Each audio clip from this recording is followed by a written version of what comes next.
I repeat, today is the 10th of August, and we come to Majjhima Nikaya Sutta 53, Sekha Sutta, the disciple in higher training. Thus have I heard. On one occasion, the Blessed One was living in the Sakyan country at Kapilavatthu in the Groda Spa. On that occasion, a new assembly hall had recently been built for the Sakyans of Kapilavatthu, and it had not yet been inhabited by any recluse or Brahmin or human being at all. Then the Sakyans of Kapilavatthu went to the Blessed One. After paying homage to him, they sat down at one side and said, "Venerable Sir, a new assembly hall has recently been built here for the Sakyans of Kapilavatthu, and it has not yet been inhabited by any recluse or Brahmin or human being at all. Venerable Sir, let the Blessed One be the first to use it. When the Blessed One has used it first, then the Sakyans of Kapilavatthu will use it afterwards. That will lead to our welfare and happiness for a long time." Stop here for a moment. So here you see, they have this tradition, when they have a new building, they invite some monk to use it first. And nowadays, there are some people who have come across this sutta, and when their new house is ready, they also sometimes invite a monk to go and stay before they go in to stay. The Blessed One consented in silence. Then when they saw that he had consented, they got up from their seats, and after paying homage to him, keeping him on their right, they went to the assembly hall. They covered it completely with coverings and prepared seats, and they put out a large water jug and hung up an oil lamp. Then they went to the Blessed One, and after paying homage to him, they sat down at one side and said, "Venerable Sir, the assembly hall has been covered completely with coverings, and seats have been prepared. A large water jug has been put out, and an oil lamp hung up. Now is the time for the Blessed One to do as he thinks fit." Then the Blessed One dressed, and taking his bowl and outer robe, he went with the Sangha of monks to the assembly hall.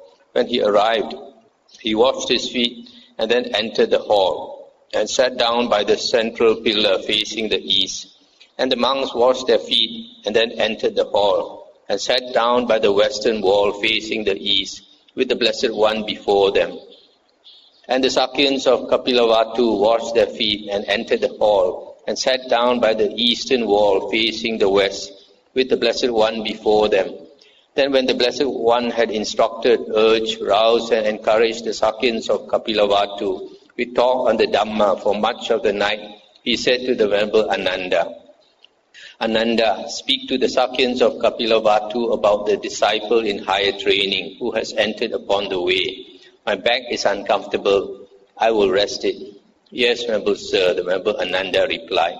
Then the Blessed One prepared his patchwork cloak folded in four, and lay down on his right side in the lion's pose, with one foot overlapping the other, mindful and fully aware, after noting in his mind the time for rising. Stop here for a while. So you see, when they invited the Buddha and the monks to come, they covered the hall completely with coverings and prepared seats, put out water for drinking, and washing the feet also, and hung up an oil lamp. Then you notice after the Buddha came in, he sat facing the east. This is a tradition in yoga. When we meditate also, we face the east. Probably because the earth is turning in that direction. So when we face the east, it's like you are sitting in a car or in a bus facing the front. Okay, the disciple in higher training is the Arya. So the Buddha was tired after talking a lot. He wanted to lie down to rest his back. Asked Venerable Ananda to speak. Then the Venerable Ananda addressed Mahanama, the Sakyan thus. Let's stop here for a moment. This Mahanama is a relation of the Buddha. Seems like he's the cousin of the Buddha. Mahanama, Here a noble disciple is possessed of virtue, guards the doors of his sense faculties, is moderate in eating, and devoted to wakefulness. He possesses 7 good qualities, and he is one who obtains at will, without trouble or difficulty, the 4 jhanas that constitute the higher mind, and provide a pleasant abiding here and now. And how is a noble disciple possessed of virtue? Here a noble disciple is virtuous. He dwells restrained with the restraint of the Patimokkha. He is perfect in conduct and resort, seeing fear in the slightest fault. He trains by undertaking the training precepts. That is how a noble disciple is possessed of virtue. I stop here for a moment. So here, remember Ananda is giving a list of the charana. Charana is conduct or practice of the holy path. The Buddha is said to be Vijja Charana Sampanno, perfect or complete or replete with conduct and knowledge. So this conduct here is the list given is virtue, guards the doors of the sense faculties, moderate in eating, devoted to wakefulness, possesses 7 good qualities, and can obtain the 4 jhanas. So here the first one talking about virtue, among virtue or moral conduct. A monk is restrained by the restraint of the Patimokkha. The Patimokkha for the Theravada monk is 227 precepts that he has to keep. And that is perfect in conduct and resort. That means his conduct. Resort is where he goes to for alms or for wherever he. And there are certain resorts a monk is not supposed to go. For example, go to where prostitutes stay. Go at the wrong time to where nuns stay, go to where a single woman stays, all that is not proper for a monk, unless he is accompanied by somebody. Seeing fear in the slightest fault, so he is very careful, even in the small precepts. And how does a noble disciple guard the doors of his sense faculties? On seeing a form with the eye, a noble disciple does not grasp at its signs and features, since if he left the eye faculty unguarded, evil, unwholesome states of covetousness and grief might invade him. He practices the way of its restraint. He guards the eye faculty. He undertakes the restraint of the eye faculty. Similarly, on hearing a sound with the ear, smelling an odor with the nose, tasting a flavor with the tongue, touching a tangible with the body, cognizing a mind object with the mind. A noble disciple does not grasp at its signs and features, since if he left the faculties unguarded, evil, unwholesome states of covetousness and grief might invade him. He practices the way of their restraint. He guards the faculties. He undertakes the restraint of the faculties. That is how a noble disciple guards the doors of his sense faculties. This one we've seen before, that a monk in training should always be careful at the 6 sense doors, because that is where Mara can catch us. So we don't pay too much attention to the signs and features of the sense objects. And how is a noble disciple moderate in eating? Here, reflecting wisely, a noble disciple takes food neither for amusement nor for intoxication, nor for the sake of physical beauty and attractiveness, but only for the endurance and continuance of this body, for ending discomfort, and for assisting the holy life, considering, thus I shall terminate all feelings without arousing new feelings, and I shall be healthy and blameless, and shall live in comfort. That is how a noble disciple is moderate in eating. And how is a noble disciple devoted to wakefulness? Here, during the day, while walking back and forth and sitting, a noble disciple purifies his mind of obstructive states. In the first watch of the night, while walking back and forth and sitting, he purifies his mind of obstructive states. In the middle watch of the night, that means from 10 p.m. to 2 a.m., he lies down on the right side in the lion's pose, with one foot overlapping the other, mindful and fully aware, after noting in his mind the time for rising. After rising in the third watch of the night, that means from 2 to 6 a.m., while walking back and forth and sitting, he purifies his mind of obstructive states. That is how a noble disciple is devoted to wakefulness. In other words, the monk in training, he sleeps the minimum that is required. After he wakes up, he tries not to sleep again. And how does a noble disciple possess 7 good qualities? Here, a noble disciple has faith, saddha. He places his faith in the Tathagata's enlightenment thus. The Blessed One is Arahant, Sammasambuddha, perfect in true knowledge and conduct, sublime, knower of worlds, incomparable leader of persons to be tamed, teacher of gods and humans, enlightened, blessed. He has a sense of shame. He is ashamed of misconduct in body, speech and mind, ashamed of engaging in evil and unwholesome states. He has fear of wrongdoing. He is afraid of misconduct in body, speech and mind, afraid of engaging in evil and unwholesome deeds. This number 2 and number 3 is Hiri Ottappa. He has learned much, remembers what he has learned, and consolidates what he has learned. Such teachings as are good in the beginning, good in the middle, and good in the end, with the right meaning and phrasing, and affirm a holy life that is utterly perfect and pure. Such teachings as these he has learned much of, remembered, recited verbally, investigated with the mind, and penetrated well by view.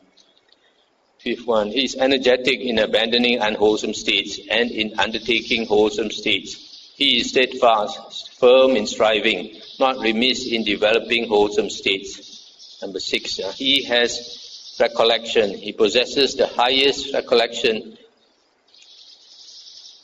and skill. He recalls and recollects what was done long ago and spoken long ago. Let's stop for a moment. Now, here this word, the translation is mindfulness. The Pali word is sati. And sati, you see here the definition of sati. He recalls and recollects what was done long ago and spoken long ago. That means this is memory. He has a very good memory. So the proper word is recollection. And in the practice of a monk, recollection here means remembering to put your attention to recollect the 4 objects of sati, to always contemplate body, feelings, mind and Dhamma, the Buddha's teachings, not to allow the mind to stray out to the 6 sense objects. That's why it's called recollection, because you have to remember to put your attention on only the 4 objects of sati and not on worldly things. Number 7, he is wise. He possesses wisdom regarding rise and disappearance. Actually, it's rise and cessation. That is noble and penetrative and leads to the complete destruction of suffering. That is how a noble disciple possesses 7 good qualities. I'll just repeat. The first one is faith, faith in the Buddha, Dhamma and Sangha. Second is hiri, a sense of shame. Third is ottappa, fear of wrongdoing. Number 4, I think, is bahusutta, learn much. That means he knows much Dhamma, the Buddha's Dhamma, Buddha's teachings.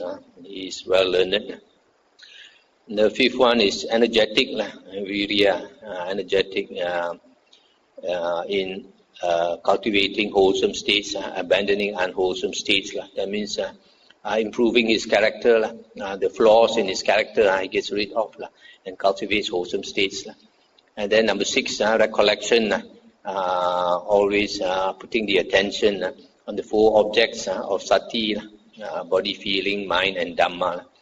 And number 7, wisdom. Wisdom here means being able to see impermanence, to see the rise and cessation of everything in the world. And how is a noble disciple? One who obtains at will, without trouble or difficulty, the 4 jhanas that constitute the higher mind and provide a pleasant abiding here and now. Here, quite secluded from sensual pleasures, secluded from unwholesome states, a noble disciple enters upon and abides in the first jhana. Then with the stilling of applied and sustained thought, he enters upon and abides in the second jhana. With the fading away as well of delight, he enters upon and abides in the third jhana. With the abandoning of pleasure and pain, he enters upon and abides in the fourth jhana, which has neither pain nor pleasure and utter purity of recollection or mindfulness and equanimity. That is how a noble disciple is one who obtains at will, without trouble or difficulty, the four jhanas that constitute the higher mind and provide a pleasant abiding here and now. These are states of samadhi, concentration. When a noble disciple has thus become one who is possessed of virtue, who guards the doors of his sense faculties, who is moderate in eating, who is devoted to wakefulness, who possesses 7 good qualities, who obtains at will without trouble or difficulty the 4 jhanas that constitute the higher mind and provide a pleasant abiding here and now. He is called one in higher training, who has entered upon the way. His eggs are unspoiled. He is capable of breaking out, capable of enlightenment, capable of attaining the supreme security from bondage. Suppose there were a hen with 8 or 10 or 12 eggs, which she had covered, incubated and nurtured properly. Even though she did not wish, oh, that my chicks might pierce their shells with the points of their claws and beaks and hatch out safely. Yet the chicks are capable of piercing their shells with the points of their claws and beaks and hatching out safely. So too, when a noble disciple has thus become one who is possessed of virtue, etc., he is called one in higher training who has entered upon the way. His eggs are unspoiled. He is capable of breaking out, capable of enlightenment, capable of attaining the supreme security from bondage. Stop here for a moment. So here, if a monk cultivates all these practices stated here, then the Buddha says he is capable of enlightenment. Having arrived at that supreme purity of sati and upekkha, recollection and equanimity, this noble disciple recollects his manifold past lives. Thus, with the aspects and particulars, he recollects his manifold past lives. This is the first breaking out, like that of the hen's chicks from their shells. Having arrived at that same supreme purity of recollection and equanimity, with the divine eye, which is purified and surpasses the human, this noble disciple sees beings passing away and reappearing. He understands how beings pass on according to their actions. This is his second breaking out, like that of the hen's chicks from their shells. Having arrived at that same supreme purity of recollection and equanimity, by realizing for himself with direct knowledge, this noble disciple here and now enters upon and abides in the deliverance by mind and deliverance by wisdom that are taintless with the destruction of the taints. This is his third breaking out, like that of the hen's chicks from their shells. When a noble disciple is possessed of virtue, that is his conduct. When he guards the doors of his sense faculties, that is his conduct. When he is moderate in eating, that is his conduct. When he is devoted to wakefulness, that is his conduct. When he possesses 7 good qualities, that is his conduct. When he is one who obtains at will, without trouble or difficulty, the 4 jhanas that constitute the higher mind and provide a pleasant abiding here and now, that is his conduct. I'll stop here for a moment. So here this list is supposed to be charana, conduct or practice of a monk. According to the commentary, the first 4 are virtue, guarding the doors of the sense faculties, moderation in eating, devotion to wakefulness, plus 7 good qualities makes 11, plus the 4 jhanas makes 15. So according to the commentary, this is the traditional interpretation of charana, 15 factors. But actually, if you take the 7 good qualities as one factor, and the 4 jhanas as 1 factor, it's only 6 factors here. But from various suttas, like in the Majjhima Nikaya, Sutta 27, and this sutta and other suttas, we have compiled a list of 10 factors.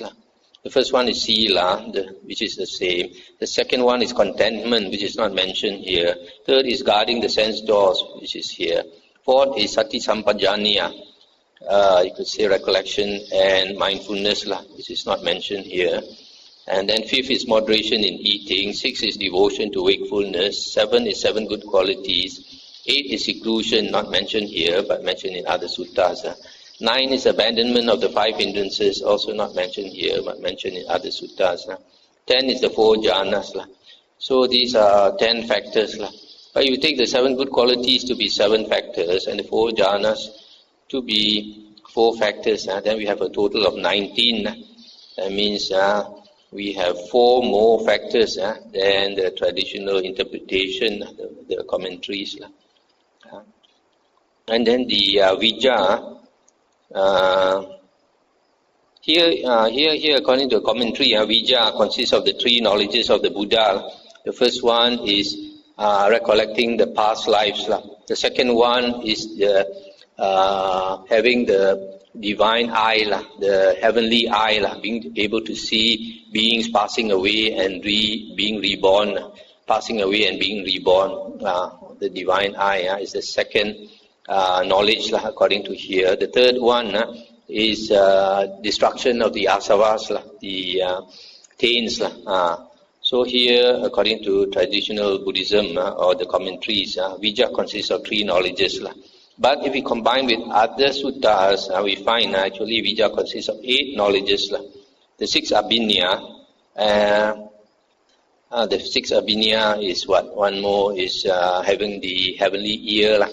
The other one is being able to read others' minds. The third one is various kinds of psychic power, walking through the wall, diving into the water, into the earth like water and coming out again. One body multiplying into many bodies, being able to sit cross-legged and fly like a bird, being able to touch the sun and the moon, etc. I think it's called psychokinesis. So those are another 3. Then another 2 more is vipassana jnana. Vipassana jnana is contemplation knowledge, contemplation of the body. And then mano maya idi, mind created body. Like the Buddha, he has this ability to take out from the top of his head a body. A body can come out from the top of his head. You can call it the astral body. And the suttas, they call it a golden colored body. Sometimes he wants to talk to his disciples, because they might be meditating in the middle of the night and they are nodding, getting sleepy, overcome by sloth and torpor, and then he goes to them with his mind-created body. So to continue, when he recollects his manifold past lives with the aspects and particulars, that is his true knowledge. When with the divine eye, he sees beings passing away and reappearing and understands how beings pass on according to their actions. That is his true knowledge. When by realizing for himself with direct knowledge, he here now enters upon and abides in the deliverance by mind and deliverance by wisdom that are taintless with the destruction of the taints. That is his true knowledge. This noble disciple is thus said to be perfect in true knowledge, perfect in conduct, perfect in true knowledge and conduct. I'll stop here for a moment. So here you can see perfect in true knowledge refers to the 3 knowledges I just mentioned, recollecting past lives, the heavenly eye, and destruction of the taints or asavas. And this stanza was uttered by the Brahma Sanan Kumara. The noble clan is held to be the best of people as to lineage. But best of gods and humans is one perfect in true knowledge and conduct. One perfect in true knowledge and conduct is the Arahant, one, the liberated one. Now that stanza was well sung by the Brahma Sanan Kumara, not ill sung. It was well spoken, not ill spoken. It has a meaning and is not meaningless. And it was approved by the Blessed One. Then the Blessed One rose and addressed the Venerable Ananda thus. Good Ananda. It is good that you have spoken to the Sakyans of Kapilavatthu about the disciple in higher training who has entered upon the way. That is what the Venerable Ananda said. The teacher approved. The Sakyans of Kapilavatthu were satisfied and delighted in the Venerable Ananda's words. That's the end of the sutta. So here you see the Buddha is explaining the conduct and the knowledges of an Arahant. But this sutta, as I mentioned just now, is not these 2 things, conduct and knowledges in this sutta are not complete.